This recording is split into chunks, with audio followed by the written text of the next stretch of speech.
நமஸ்காரம். பெரியவா டிவோட்டிஸ் எல்லாருக்கும் அனந்த கோடி நமஸ்காரம். என்னுடைய லைஃப்ல நடந்த சில எக்ஸ்பீரியன்சஸை, பெரியவாளுடைய எக்ஸ்பீரியன்ஸை உங்கள்கிட்ட ஷேர் பண்றேன் இன்னைக்கு. என் பேர் லக்ஷ்மி விஸ்வேஸ்வரன். அட் ப்ரெசன்ட் நான் நியூ ஜெர்சியில இருக்கேன். என்னுடைய பொன்னாத்துல இருக்கேன். என்னுடைய எக்ஸ்பீரியன்ஸை சொல்லணும்னு அவ ஆசைப்பட்டா. ஸோ நான் ஐ எம் டெல்லிங் திஸ். என்னுடைய அப்பா அம்மா எல்லாரும் தமிழ்நாட்டுல திருச்சி பக்கத்துல இருந்தவா. பக்கத்து கிராமவா, பூர்வீகம். ஆனா திருச்சி பேஸு. அதே மாதிரிதான் எங்க மாமனார் மாமியார் 2 பேருக்கும். எங்க அப்பாவோட எக்ஸ்பீரியன்ஸ்னு ஃபர்ஸ்ட் பார்த்தாக்க 1960s இருக்கும்னு நினைக்கிறேன். அப்போ எங்க அப்பா, எங்க அண்ணாக்கு கல்யாணம் நிச்சயமா இருந்தது. எங்க அப்பா பெரியவாள்கிட்ட சொல்லி ஆசீர்வாதம் வாங்கணும்னு சொல்லிட்டு பெரியவாளை இளையாத்துங்குடி பக்கத்துல இருந்தாவா. இளையாத்துங்குடி பக்கத்துல போய் தரிசனம் பண்ணி ஆசீர்வாதம் வாங்கிறதுக்கு போயிருந்தா. அப்போ பெரியவா கேட்டா எங்க அப்பாவை, உங்க பையன் எங்க வேலை செய்யறாங்கிறத கேட்டா. எங்க அப்பா ஹெச்ஐல வேலை செய்யறான் அப்படின்னு சொன்னா. பெரியவா திருப்பி எங்க வேலை செய்யறான் சொல்லு அப்படின்னாரு அவர். எங்க அப்பா சரி, அவருக்கு காதுல சரியா விழல போல் இருக்கு, நம்ம இன்னும் சத்தமா சொல்லலாம்ட்டு ஹெச்ஐல வேலை செய்யறான்னு இன்னும் ஒரு படி மேல சொன்னார். திருப்பி பெரியவா அவன் எங்க வேலை செய்யறான் உன் பையன்னு கேட்டார். எங்க அப்பா மறுபடியும் அவர் காதுல விழல போல் இருக்கு, சரியா நம்ம சரியா சொல்லல போல் இருக்குன்னு இன்னும் சத்தமா கிளியரா ஹெச்ஐல வேலை செய்யறான். அதோட பெரியவா விட்டுட்டா. எங்க அப்பாவுக்கும் தெரியல ஏன் இப்படி கேட்டான்னு. ஒரு வேளைய நம்ம சரியா சாதாரணமா காதல் விழல, நம்ம சரியா சொல்லல போல் இருக்கு அப்படின்னு சொல்லிட்டு வந்துட்டார். ராத்துக்கு வந்துட்டார். த நெக்ஸ்ட் டே அவர் பெங்களூருக்கு வந்ததுக்கு அப்புறம் தான் அவருக்கு தெரிஞ்சது. எப்ப அவர் உங்க பையன் எங்க வேலை செய்யறான்னு கேட்டாரோ அதே டயத்துலதான் எங்க அண்ணா ஹெச்ஏஎல் வேலையை விட்டுட்டு வேற ஃபேர்ம்ல ஜாயின் பண்ணிருந்தான். இதை கேட்டபோது எங்க அப்பாவுக்கு ரொம்ப புல்லரிச்சு போச்சு. பெரியவா எப்படி ஒரு ஞான திருஷ்டியில கேட்டிருக்கா பாரு அப்படின்னு. அதுக்கப்புறமா எங்க அம்மா இதுவும் 1960s தான் நினைக்கிறேன். எங்க அம்மா எங்க அப்பா எல்லாரும் சேர்ந்துட்டு ஒரு பெரிய குரூப்பா பெங்களூர்ல இருந்து நிறைய எல்லாத்தையும் கலெக்ஷன் பண்ணி பெரியவாளுக்கு ஐ திங்க் பாத பூஜையா அந்த சுஹாசினி பூஜை, பிக்ஷ சம்திங் ஏதோ ஒரு பெரிய பூஜை பண்ணிட்டு வந்தாவா. கார்ல ஒரு வேன் எடுத்துன்னு போய் 10-12 பேரா சேர்ந்து பண்ணிட்டு வந்தா. அவ 2-3 நாளைக்கு அங்க இருந்து பண்ணிட்டு ரொம்ப நல்லா நடந்தது அப்படின்னு சொன்னா. சரி, திரும்பி வரத்துக்கு பெரியவாள்கிட்ட உத்தரவு வாங்கிக்கிறதுக்காக அவ பெரியவாள்கிட்ட போயிருக்கா. அப்ப பெரியவா எல்லாருக்கும் குங்குமம் கல்கண்டு பிரசாதம் கொடுத்து அனுப்பிச்சா. எங்க அம்மா வரிசையில போகும்போது எங்க அம்மாக்கு மாத்திரம் ஒரு சின்ன ஒரு மஞ்சளை கொடுத்து, நீ போய் இறங்குற மட்டும் இந்த மஞ்சளை நீ கையில வச்சுக்கோ, ஆத்துக்கு போற மட்டும்னு சொல்லி கொடுத்தார். எங்க அம்மா புரியல என்ன இப்படி சொல்றானேன்னு. சோ அந்த காலத்துல பேகு ஹேண்ட் பேக் எல்லாம் ஒண்ணும் கிடையாது. எங்க அம்மா தலைப்புல அந்த மஞ்சளை முடிஞ்சிருந்து திரும்பி வந்தா. அந்த வேன்ல திரும்பி வந்துட்டு ஆத்துக்கு வந்துட்டு அந்த மஞ்சளை அவுத்து சுவாமி கீழே வச்சுட்டு வெளியில வந்தா. அப்புறம் குளிக்கிறதுக்கு போன போது அம்மா ஆத்துல இல்லை அப்படின்னு தெரிஞ்சுது. இது எங்க அம்மாக்கு ரொம்ப அதிசயமா இருந்தது. ஆக்சுவலி எங்க அம்மா மெனோபாஸ்னா கடந்து ரொம்ப நாள் ஆனவதான். ஆனா கூட இது நடக்க போறதுன்னு பெரியவாளுக்கு தெரிஞ்சுண்டு பெரியவா பிரசாதம் கொடுத்து அந்த பிரசாதம் எல்லாம் பரிசுத்தமா எல்லாருக்கும் அவ கலெக்ட் பண்ணவ எல்லாருக்கும் அந்த பிரசாதம் போய் சேரணுங்கிற எண்ணம் பெரியவாளுக்கு இருந்து எங்க அம்மாக்கு அந்த ரக்ஷையா அதை கொடுத்து காப்பாத்திருக்காத. இதுவும் எங்க அப்பா அம்மா ரொம்ப வியந்து போன ஒரு விஷயம்.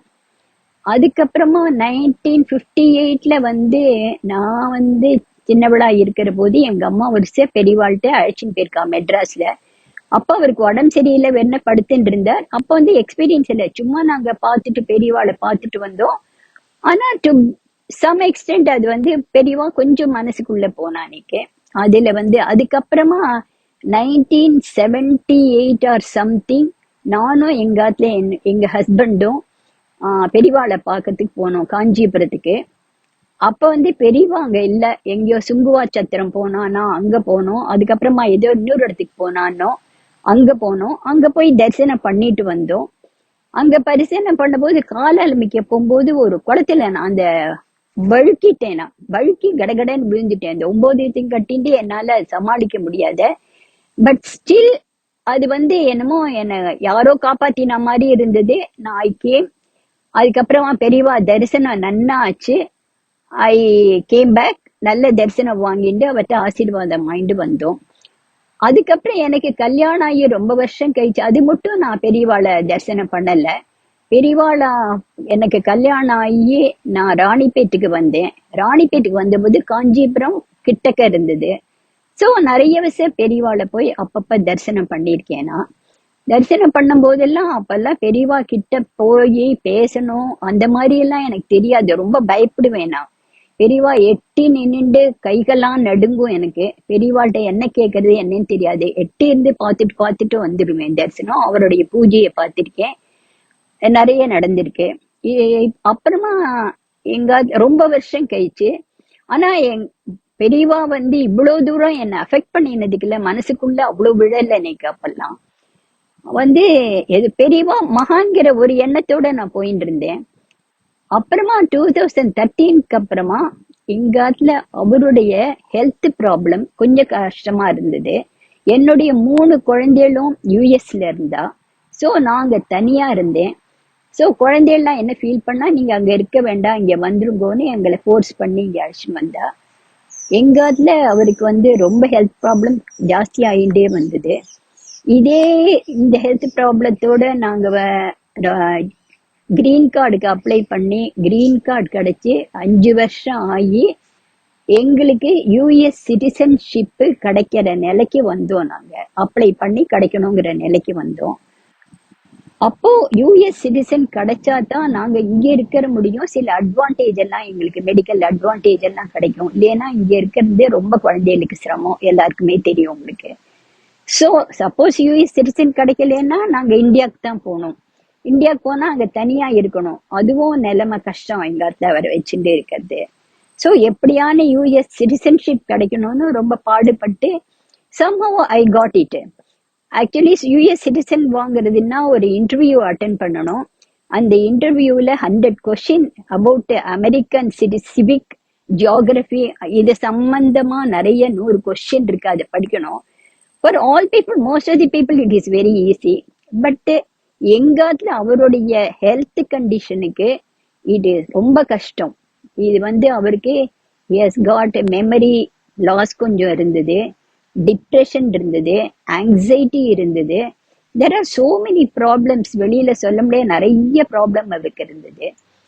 அதனால அவருக்கு இந்த கொஸ்டின்ஸ் எல்லாம் படிச்சு இன்டர்வியூல போய் ஆன்சர் பண்றது ரொம்ப கஷ்டம். ஃபர்ஸ்ட் ஆஃப் ஆல் நீங்க அவ சொல்றது உங்களுக்கு காதல விழணும். ஹியரிங் ப்ராப்ளம் இருந்தது இவருக்கு, காதல் விழாது.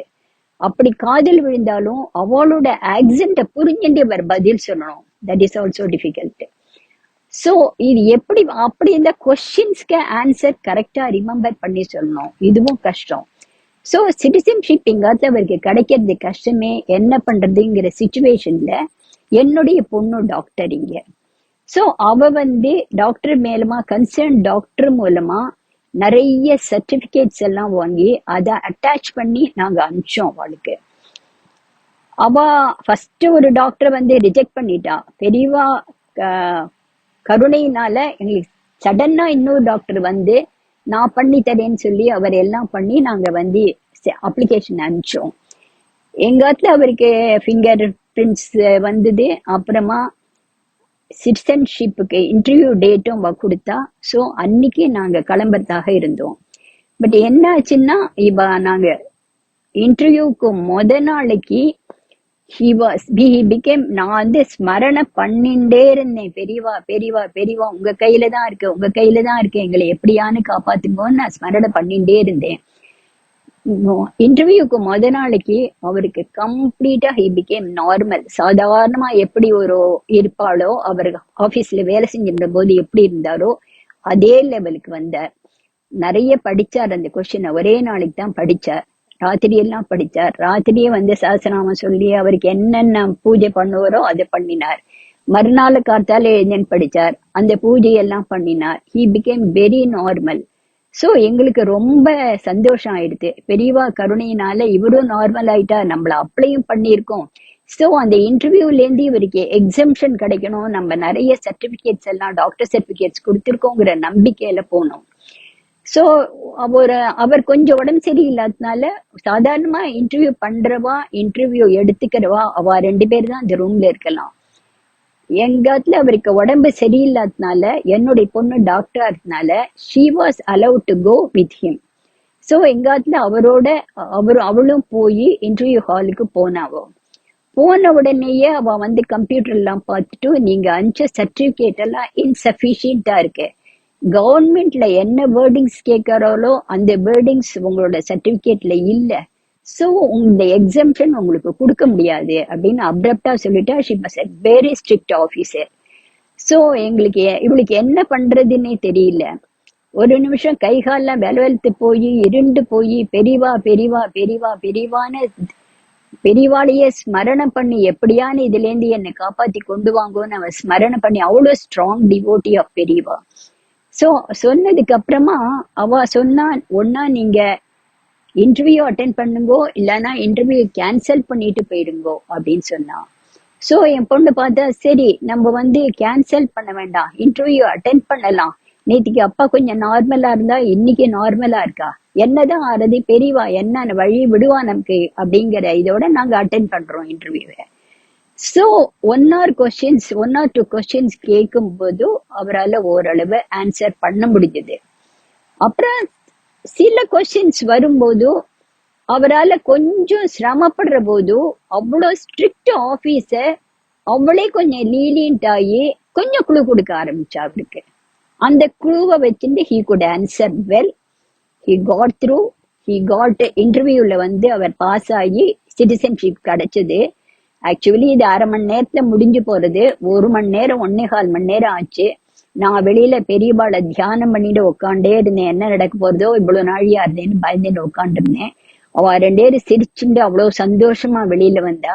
இன்டர்வியூல வந்து பாஸ் ஆயாச்சுமா, அப்பாவுக்கு கிடைச்சிருத்தோம்னா எங்களுக்கு பெரியவாளுடைய கருணை கருணை கருணை, அதை விட்டா வேற ஒண்ணுமே தெரியல அந்த டைத்துல. அப்புறம் ஹி காட் இன்டர்வியூ, அதெல்லாம் கிடைச்சது, வந்தோம்.